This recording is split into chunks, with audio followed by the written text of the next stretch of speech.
जय हिंद प्यारे बच्चों, मैं हूं नीरज सर और आप सभी का स्वागत करता हूं आपके अपने YouTube channel vision study centre पे। प्यारे बच्चों, आप लोग का जो बोर्ड एग्जाम है वो लगभग आज से लगभग 50 दिन है।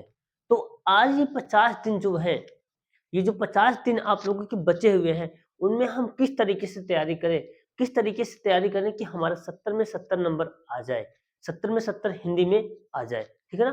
तो इसी टॉपिक पे आज हम बात करने वाले हैं, लेकिन आप लोगों को क्या करना है, वीडियो को अंत तक देखना है। अगर आप लोग वीडियो को अंत तक देखते हैं तो आप लोगों को एक ऐसा सीक्रेट पता कर चलने वाला है कि इसमें हम 70 में 70 या फिर 70 में 65 नंबर कैसे ला सकते हैं, और बहुत ही सरल तरीके से। आप लोगों को मैं एक-एक चीज़ के बारे में बताने वाला हूँ कि कौन-सा क्वेश्चन कहाँ पूछा जाता है, कौन-सा क्वेश्चन कितने नंबर का आता है और किस टॉपिक से सबसे ज़्यादा क्वेश्चन पूछे जाते हैं और कौन-सा क्वेश्चन कितने नंबर का पूछा जाता है। इन सभी के बारे में आज हम डिटेल से चर्चा करने वाले हैं और आप लोगों को एकदम डिटेल से बताने वाले हैं कि आपको कौन-सा टॉपिक तैयार करना चाहिए, आपको कौन-कौन सा टॉपिक एकदम अच्छे से तैयार करना चाहिए कि वो टॉपिक हर बार एग्ज़ाम में आता है। तो इन तो फिर बच्चों, आप लोगों से बहुत विनम्र विनती है कि आप लोग वीडियो को अंत तक ज़रूर देखिएगा। अगर जाना है तो अभी चले जाइए, लेकिन अगर देखना है तो पूरा अंत तक देखिएगा। इससे आप लोगों को बहुत ज़्यादा बेनिफिट मिलने वाला है, क्योंकि ऐसे-ऐसे हमने स्लाइड तैयार की है, इतना मेहनत करके हमने रातों-रात मेहनत करके इतनी स्लाइड तैयार की है कि कौन-सा क्वेश्चन कहाँ से पूछा जाता है। तो इन सभी के बारे में अच्छे से आज हम बताएँगे और आप लोगों को कौन-सा क्वेश्चन तैयार करना है, कौन-सा क्वेश्चन छोड़ना है, इन सभी के बारे में अच्छे से बताने वाले हैं। तो आप लोगों को वीडियो को स्किप बिल्कुल भी नहीं करना है, वीडियो को अंत तक देखना है। चलिए आइए आपको यहाँ पे बताते हैं। हमारा जो टॉपिक है कि बोर्ड परीक्षा 2025 के लिए हिंदी में हम 70 में 70 कैसे लाएँ? 70 में 70 लाने के लिए हमें क्या करना होगा? पढ़ाई भी करना होगा और ये भी देखना है कि कौन-सा क्वेश्चन हर बार पूछा जाता है। इसमें कुछ ज़्यादा एग्ज़ाम में किस टॉपिक का प्रश्न सबसे ज़्यादा आता है? ये आपका सबसे कॉमन क्वेश्चन रहता है। ये आपका सबसे कॉमन क्वेश्चन रहता है कि एग्ज़ाम में किस टॉपिक से क्वेश्चन सबसे ज़्यादा पूछे जाते हैं। तो इसको भी बताने वाले हैं और कौन-कौन से क्वेश्चन ऐसे हैं जो वायरल का मतलब ये होता है कि कौन-सा क्वेश्चन ऐसा है जो हर बार आपके एग्ज़ाम में आता है। ठीक है ना? और मोस्ट इम्पोर्टेंट क्वेश्चन्स और एग्ज़ाम में हर बार आने वाले क्वेश्चन्स, इन सभी के बारे में डिटेल से बताने वाले हैं। तो चलिए आइए वीडियो को शुरू करते हैं। सबसे पहले प्यारे बच्चों, पहले प्यारे बच्चों, यहाँ पे आप लोगों को ये समझना है कि कितना क्वेश्चन आता है और किस टॉपिक से कितना क्वेश्चन आता है, ठीक है ना। सबसे पहले आप लोगों को ये समझना है कि कुल मिला के 20 बहुविकल्पी प्रश्न आते हैं। कितने आते हैं? 20 बहुविकल्पी प्रश्न आते हैं। कितने प्रश्न आते हैं? 20 बहुविकल्पी प्रश्न आते हैं।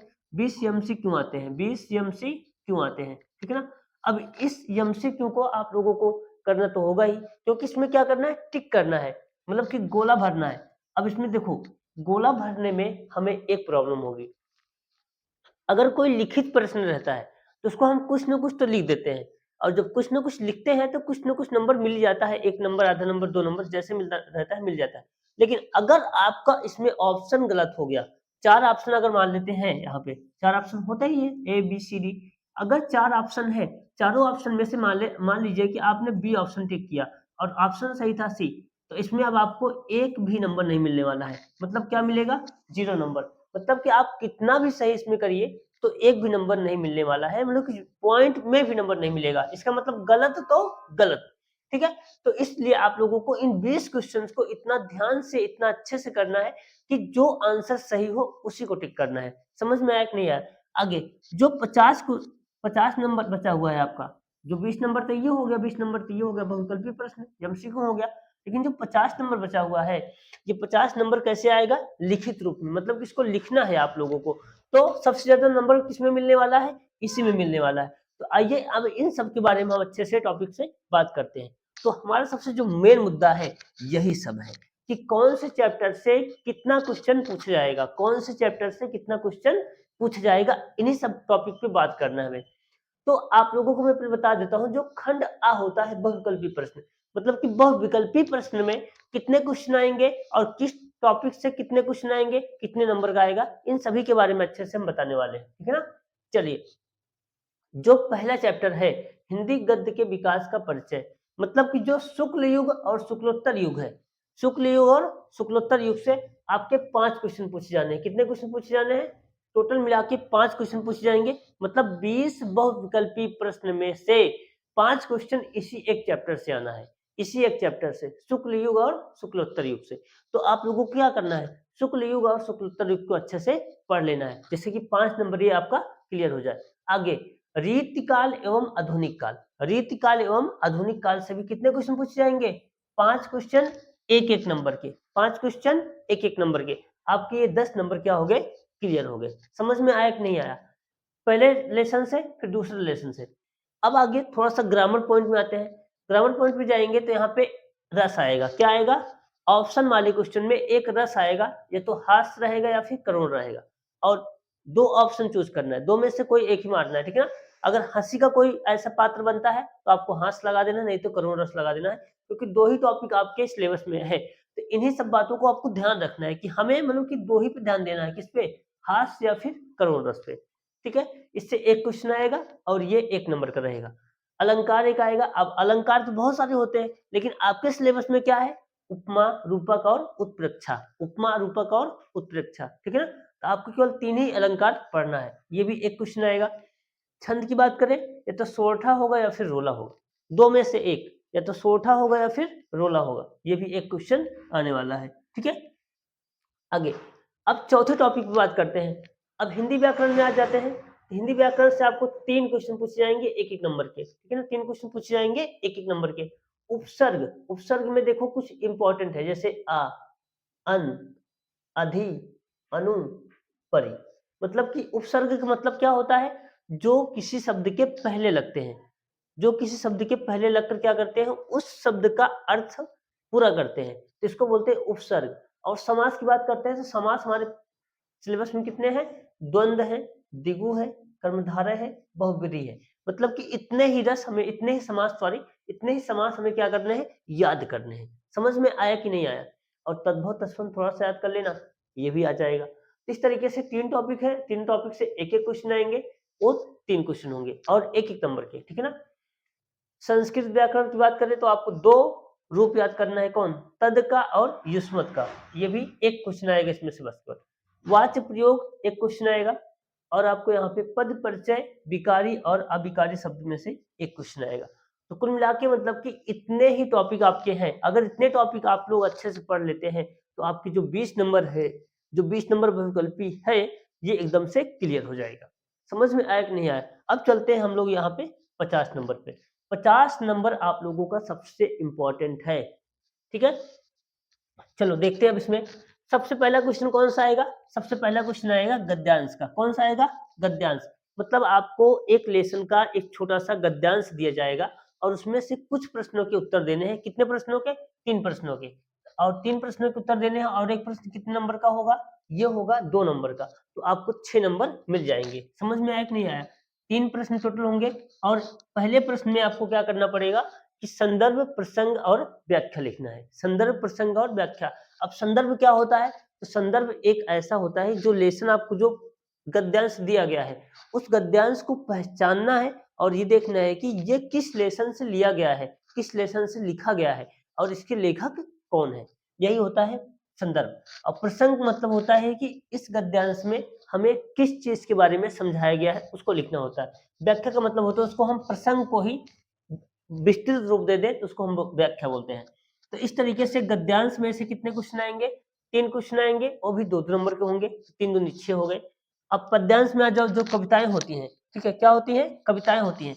कविताओं में से कितने क्वेश्चन आएंगे, 3 क्वेश्चन आएंगे, और 2 नंबर के रहेंगे। तो इस तरीके से आपका ये कितना हो गया, 6 12 नंबर तो एकदम से एकदम क्लियर हो गया। अब ज्यादा कुछ लिखना है नहीं, बस केवल इतना सा याद करना है कि संदर्भ इसका हम क्या लिखे, ठीक है ना, किस चैप्टर से आया है और इसके लेखक कौन है, इतना। आगे संस्कृत का गद्यांश, ये अनुवाद करने के लिए आएगा। समझ में आया कि नहीं आया। संस्कृत का पद्यांश और गद्यांश, मतलब जो लेसन है आपका, वो गद्यांश और पद्यांश दोनों में आएगा, मतलब कि अनुवाद करने के लिए, और ये 5 नंबर का होगा, ठीक है ना।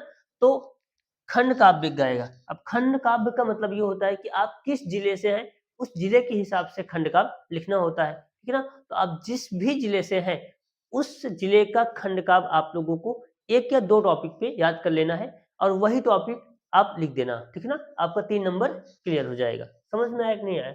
आगे लेखक का जीवन परिचय। लेखक का जीवन परिचय, अब लेखक का जीवन परिचय बहुत ज्यादा इंपॉर्टेंट है, तो हमने कुछ यहाँ पे इंपॉर्टेंट लेखक दिए गए हैं, जैसे आचार्य रामचंद्र शुक्ल, जयशंकर प्रसाद, डॉक्टर राजेंद्र प्रसाद। इन सभी के बारे में अगर आप इन तीनों के बारे में अच्छे से पढ़ाई कर लेते हैं, अच्छे से याद कर लेते हैं, तो इन्हीं तीनों में से उम्मीद करते हैं कि 100% चांस है कि इन्हीं तीनों में से कोई एक लोग तो छप ही जाएँगे आपके एग्ज़ाम में, ठीक है? अब कवि का परिचय, जीवन परिचय लिखना रहेगा, तो इसको भी 5 नंबर मिल जाएगा आपको। अब कवि कौन-कौन से हैं? सूरदास, तुलसीदास, महादेवी वर्मा, ठीक है ना? इन तीनों में से कोई न कोई एक छपने वाला है, तो आप लोग इन्हीं तीनों में से कोई याद कर लीजिएगा, ठीक है ना? आगे पत्र लेखन आएगा, पत्र लेखन 4 नंबर का होगा।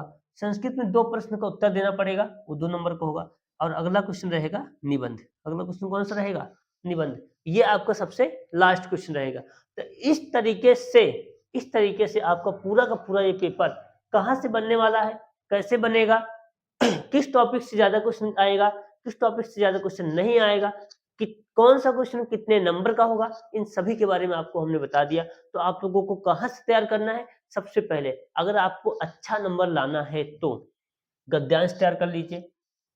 गद्यांश तो तैयार करने की आवश्यकता नहीं है, बस इतना पहचानना है कि ये किस लेसन से लिया गया और उसके लेखक कौन है। अगर इतना आप पहचान जाते हैं, तो लिखना बहुत आसान है, तो अगर 6 नंबर का है तो 5 नंबर तो मिल ही जाएगा, ठीक है ना? 5-5 10 ये हो जाएगा। आगे संस्कृत का अनुवाद करना, काशी वाला सबसे ज़्यादा आता है, वाराणसी वाला, ठीक है ना? तो जब यही आता है तो इसी को आप अच्छे से तैयार कर लेना, तो ये भी आपका 5 नंबर क्लियर हो जाएगा। खंड का आप तो ये एकदम फिक्स ही होता है कि इस जिले में यही लिखना है। ये 3 नंबर तो एकदम से फिक्स है, समझ में आया कि नहीं आया?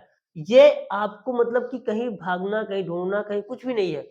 बस सीधे आप जिस जिले में हैं, उस जिले का खंड का आप अच्छे से याद कर लीजिए, 1-2 बार लिख लीजिए, उसको तैयार कर लीजिए, बस हो गया। लेखक के जीवन परिचय हमने 3 बता दिए, इसमें से 1 तैयार कर लीजिए, 5 नंबर ये क्लियर हो जाएगा, ये 5 नंबर क्लियर हो जाएगा।